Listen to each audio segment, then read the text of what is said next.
Morning, কেমন আছো তোমরা সবাই? আশা করি খুব ভালো আছো। প্রথমেই বড়দের আমার প্রণাম, ছোটদের আমার অনেক ভালোবাসা। আজকে হলো রাখি বন্ধন, তাই সকলকে জানাই রাখি বন্ধনের অনেক অনেক শুভেচ্ছা। এখন বাজে সকাল 7টা। তো ছুটির দিন হলেই কি হবে, তবুও ঘুম থেকে উঠে পড়তে হয়েছে, কারণ ঋষির 8টা থেকে পড়া আছে। ও এখন রেডি হচ্ছে, আর আমি ভাবলাম এই ফাঁকে এই বিছানাপত্র যা যা আছে সেগুলোকে সব ঠিক করে নিই। এই ঘরের বিছানার চাদরটাও একটু ঠিক করে তুলে দিই, নতুন ভালো চাদর পেতে দিই, আর তাই করছি। আর আজকে ওই সেকেন্ড বেডরুমের চাদরটাও চেঞ্জ করতে হবে, ওটাও অনেক নোংরা হয়ে গেছে, কারণ ওটা সাদা চাদর পেতেছিলাম তো, আর বেশি দিন পাতা পেতে রাখা যায় না, তাই এই একটু ডার্ক কালারের চাদরটাকেই পেতে নিলাম। এটা একটু ব্রাউনিশ টাইপের চাদরটা, তাই এটাকেই পেতে নিলাম। তা ওকে এবার দিয়ে আসবো, এসেই এবার এক কাপ চা করে নিলাম। চায়ের তো খুব দরকার। এরপরেই চাটা খেয়েই শুরু হয়ে যাবে আমার আসল কাজ, সব যা যা কাজ করি সেই সমস্ত কাজই আমার শুরু হয়ে যাবে। সুগৃহিণী কিনা সেটা আমি বলতে পারবো না, কারণ সেটা বিচার করার অধিকার অন্যের। তবে একটা কথা বলতে পারি, আমি যতটা পারি মন দিয়ে সংসার গুছিয়ে রাখার চেষ্টা করি। সংসার করা মানে শুধু খাবার রান্না, ঘরবাড়ি পরিষ্কার, জামা কাপড় কাচা এসবের মধ্যেই লিমিটেড নয়। এর মধ্যে থাকে ফ্যামিলির প্রতিটা মেম্বারের প্রয়োজন বোঝা, সময় মতো সব কিছু সামলে নেওয়া, আর সবার মুখে হাসি ফোটানো। প্রতিদিন সকাল শুরু হয় একটা কাজের লিস্ট দিয়ে, আর এই লিস্টটা তৈরি করে রাখি আগের দিন রাতে শুয়ে শুয়ে, যতক্ষণ না ঘুম আসে, যে পরের দিন কি কি করব।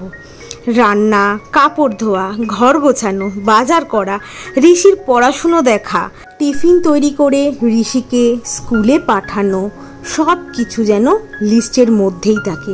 আর দিন শেষে কিন্তু এইগুলো একদম মিলে যায় লিস্টের সাথে। কখনো কখনো শরীর মন ক্লান্ত থাকে, তবুও চেষ্টা থামে না, আর কাজও থামে না, কারণ ওই যে লিস্টগুলো মেলাতে হবে। সংসারের প্রতি আমার যে রেসপন্সিবিলিটি আছে সেটাকেও তো পালন করতে হবে, তাই থেমে থাকলে চলবে না, বসে থাকলেও চলবে না। কি বলতো, সংসার সামলানো শুধু একটা রেসপন্সিবিলিটি নয়, এটা একটা সেলফ স্যাটিসফ্যাকশন দেয়। শেষে একটাই কথা বলবো, হয়তো আমি নিখুঁত নই, কিন্তু যতটুকু পারি মন দিয়ে করার চেষ্টা করি। দেখো, তোমাদের সাথে কথা বলতে বলতে আমার কত কাজ হয়ে গেল। এখন এই সেকেন্ড বেডরুমে চলে এসেছি, সেকেন্ড বেডরুমটা পরিষ্কার করতে, ওগুলো সব কাজ কমপ্লিট হয়ে গেছে। এই যে এখন এইগুলো পরিষ্কার করেছি, দেয়ালে না কীরকম নোংরা ধুলো ধুলো হয়েছিল, তাই ভাবলাম কাপড় দিয়ে একটু ভালো করে পুছে নিই। আর এই গাছের এই জায়গাটাও না একটু নোংরা নোংরা হয়ে গেছে। স্নেক প্লান্টটা বেশ বড় হয়ে গেছে, বলো, স্নেক প্লান্টটা অনেকটা হয়ে গেছে বড়। তো বাইরেটাও পরিষ্কার করে নিলাম। দেখেছো কীরকম ধুলো পড়ে, দুদিন ছাড়া ছাড়াই পরিষ্কার করতে হয়। সাংঘাতিক ধুলো বাইরে, কারণ বাইরের থেকেও তো ধুলোগুলো আসে, কারণ 13 তলাতে না কাজ হচ্ছে, তাই সেগুলোর ধুলো সব উড়ে উড়ে ওপরে নিচে চারিদিকে যাচ্ছে। তা ওইদিকে না চেয়ারগুলো, এগুলো আমার শ্বশুরবাড়ির চেয়ার, শ্বশুরবাড়ির থেকে নিয়ে এসেছিল কৌশিক। তো এই চেয়ারগুলোকে এখানেই বাইরে রেখে দিলাম, কারণ জুতো ফুতো পরতে সুবিধে হয়, না হলে না দাঁড়িয়ে দাঁড়িয়ে জুতো পরা খুব প্রবলেম হয়ে যায়। আর এইদিকে যে শুক্লাও রান্না করতে চলে এসছে, ফাঁকে ভাবলাম একটুখানি ক্লিপ নিয়ে নিই, পুরোটা করতে পারিনি, কারণ এদিকে আমার প্রচুর কাজ ছিল।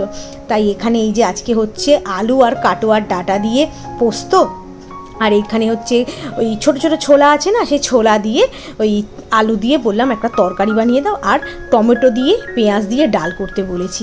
আর ও কাজ করেও চলে গেছে। আর এই যে এখানে ছাদটাকেও ধুয়ে দিয়ে গেছে, তাই ওই যে আস্তে আস্তে পা টিপে টিপে টিপে টিপে যেইটুকু জল রয়েছে ছাদের মধ্যে, ছাদটুকু ভালো করে কাচিয়ে রেখেই গেছে ও, কিন্তু আমি আর একটু ভালো করে নিলাম, যেটুকু ছিল ওগুলোতেও তো একটা ফোঁটাতেও মানুষ পড়ে যায়, আমি তো ওরকমভাবেই পড়লাম। তা ওই যে ভালো করে আস্তে আস্তে করে ছাদটাকেও কাচিয়ে নিলাম ভালো করে জলগুলো। আর কাঁচা বসিয়েছিলাম, সেটার না আর শ্যুট করতে পারিনি, তখন এদিকে কাজ ছিল বলে আর ওইটা শ্যুট করতে পারিনি। তা কাঁচাগুলো মোটামুটি হয়ে গেছে, যেগুলো তুললাম বিছানার চাদর ফাদর, এগুলো সব মোটামুটি একদম কমপ্লিট। আর রোদটা আজকে উঠেছে, ভালো রোদ উঠেছে, তাই ভাবলাম কম্বলগুলোকেও কেচে দিই। তাই ওই পাতলা পাতলা যে এসি ব্ল্যাঙ্কেটগুলো আছে না, ওগুলোকেও কেচে দেবো আজকে সব।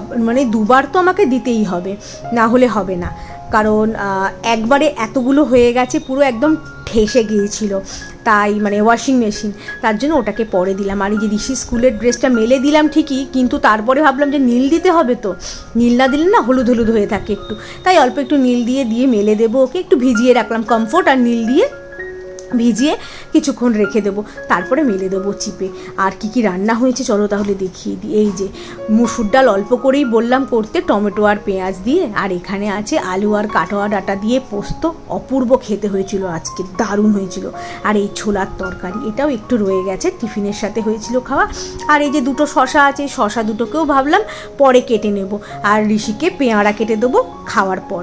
তা এই যে রান্নাঘরে যে আমার এখানে মানি প্ল্যান্টটা থাকে না, এটাকে তো নুনদানি বলে, এই নুনদানিটার মধ্যে আমি আর নুন রাখি না, এটার মধ্যে এই গাছই রেখে দিই, দেখতেও সুন্দর লাগে তার জন্য। তাই এগুলোকে একটু ধুয়ে নিলাম, কারণ রান্নাঘরে না তেল চ্যাটচ্যাটে হয়ে যায়, এই গাছগুলোতেও না তেল চ্যাটচ্যাটে হয়ে যায় খুব, তাই একটুখানি মাঝে মাঝেই ধুতে হয় একটু। তাই একটু ধুয়ে নিলাম সব কিছু, ধুয়ে দেখো কেন ঝকঝকে তকতকে হয়ে গেছে, জলগুলোকে পেয়ে চকচক করছে পাতাগুলো।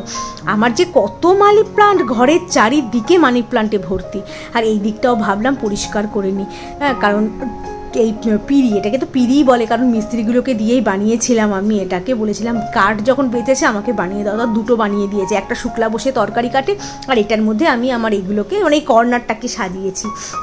তো এগুলোকেও ভালো করে একটু পরিষ্কার পরিচ্ছন্ন করে একদম এগুলো সব পোছা হয়ে গেছে, পোছা করে নিয়ে তারপরে এগুলোকেও সাজিয়ে রাখলাম। এরপরে গ্যাস পুছতে হবে, মানে গ্যাসের এই জায়গাগুলো পুছতে হবে, কারণ ও করে যায় ঠিকই, ওই যে নিজের মনের শান্তি সব কিছুই যেটা বললাম সেটাই, তো ওগুলোকেই নিজের মতোই করতে হবে। তাই এইগুলোকে করে নিলাম, কারণ দেখো সংসারটা তো আমাকেই দেখতে হবে, কোথায় ভালো মন্দ খারাপ সব কিছু আমাকে দেখতে হবে, ওরা তো আর সেরমভাবে করবে না।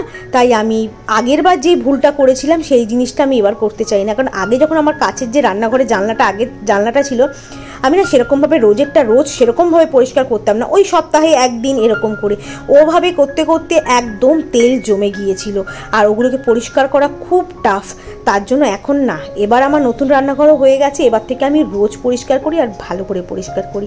এই যে গ্যাস ফ্যাসও পরিষ্কার হয়ে গেল, আর এবার গুছিয়ে রেখে দিলাম জিনিস জায়গায়। আর এই যে আমার কাঁচা ফাঁচা সব কিন্তু দেখো এগুলো দড়ির থেকে সরিয়ে আমি এই গ্রিলে দিয়ে দিয়েছি, কারণ রোদটা দারুণ রোদ উঠেছে আজকে অনেক দিন বাদে, তাই এগুলো অর্ধেক শুকিয়েও গেছে। আর এই দেখো রং বেঁচেছিল, বলেছিলাম না রং করবো ছাদে, এই যে এইটুকু রং করতে পেরেছি, আর না শরীর দিচ্ছিল না, সেদিনই করে, তারপরে বৃষ্টি চলে এসেছিলো কিছুদিন আগে, তাই আর বাকিটা করা হয়নি, বাকিটা পরে করে নেবো। আর এই যে চাটাকেও ঢেলে রাখি, কারণ চাটা এই যে এটা তো স্টোর করার কৌটো আমার, এই কৌটোটার মধ্যে চাটা শেষ হয়ে গেছিলো, তাও যেটুকু ছিল সেটুকু আমার চায়ের কৌটোয় ঢেলে নিলাম, আর বাকিটা এই প্যাকেটটা ঢেলে নিলাম। এটা হচ্ছে ডানকুনি থেকেই কৌশিক নিয়ে আসে, এই চাটা খুব ভালো খেতে, মানে টেস্টটা আর গন্ধটা খুব সুন্দর, দার্জিলিং চাই তো বলে, আর জানি না আমি অত ও নিয়ে আসে তা খাই, ভালো লাগে। তা আর আছে লিকার চায়েরও আছে, মানে লাল চায়ের চাও আছে, সেটার গন্ধ খুব ভাল লাগে। গুড ইভিনিং, মানে একটু বেরোলাম, দেখি চাটা খেয়ে আসতে পারি নাকি, একটু গল্প করি, আবার রাত্রিবেলা ওখানে প্রসাদ দেবে সেখানে যাব। চলো তাহলে দেখি একটু বসি, তারপরে গল্প করে নিই, তারপর চা খেতে যাবো, তারপর বাড়ি চলে যাবো আবার। চল, জীবনে মানুষ কত রকমের বাস খেয়ে থাকে, সেগুলো খুব কষ্টদায়ক আর দুঃখদায়ক, তাই কিন্তু এই বাস দেখলে মনের মধ্যে আনন্দ জাগে, কারণ এটা হলো দুর্গাপুজোর বাস, প্যান্ডেল শুরু হয়ে গেছে, কি যে ভালো লাগছে দেখে। আর ওই যে বললাম আমাদের সোসাইটির পাশে মন্দিরটার মধ্যেই আজকে বাৎসরিক পুজো, তাই ঠাকুরকে দর্শন করে এসে আমি দাঁড়িয়ে পড়লাম লাইন, তারপরে অর্পিতা আর বনিতা দুজন মিলে গিয়েছিল ঠাকুর দর্শন করতে। আর আজকে দেখো পূর্ণিমার চাঁদটা কি সুন্দর লাগছে, আমি ক্যামেরাতে ঠিক সেভাবে ক্যাপচার করতেই পারিনি, খালি চোখে যে অপূর্ব লাগছে পূর্ণিমার চাঁদটা, আর সাথে চারপাশে হয়ে রয়েছে সাদা সাদা মেঘ, অপূর্ব দৃশ্য। আর এই দেখো সবাই লাইনে দাঁড়িয়ে পড়েছে। আজকে দিচ্ছিল হচ্ছে এখান থেকে খিচুড়ি, আলুর দম আর পায়েস, অপূর্ব খেতে হয়েছিল খিচুড়ি আর পায়েসটা। আজ আর বাড়িতে এনে খেলাম না, বন্ধুরা মিলে পার্কে বসেই খেয়ে নিলাম, তো দারুণ খেতে হয়েছে আর মজা করে খেলাম। আর এদিকে বাচ্চা পাটিরা খাচ্ছে আর সাথে খেলছে। বাড়িতে আসলাম, সঙ্গে সঙ্গে লেন্স কার্ট থেকে ঋষির চশমাটা ডেলিভারি দিতে চলে আসলো, ভালোই হলো বলো। ঋষির চশমা চলে এসেছে, এখনও এটা ওপেন করবে, ওপেন করা হয়ে যাক, তারপরে আমি তোমাদের দেখাবো, হয়ে যাক মানে ও খুলে ফেলুক, আগে খুলুক তারপরে দেখাবো। এখন বাজে 10:35, তো সব কিছু কমপ্লিট একদম। আর খাওয়া তো বাইরে থেকে খেয়ে আসলাম, দেখতেই পেলে ওখানেই আজকে খেয়েছি।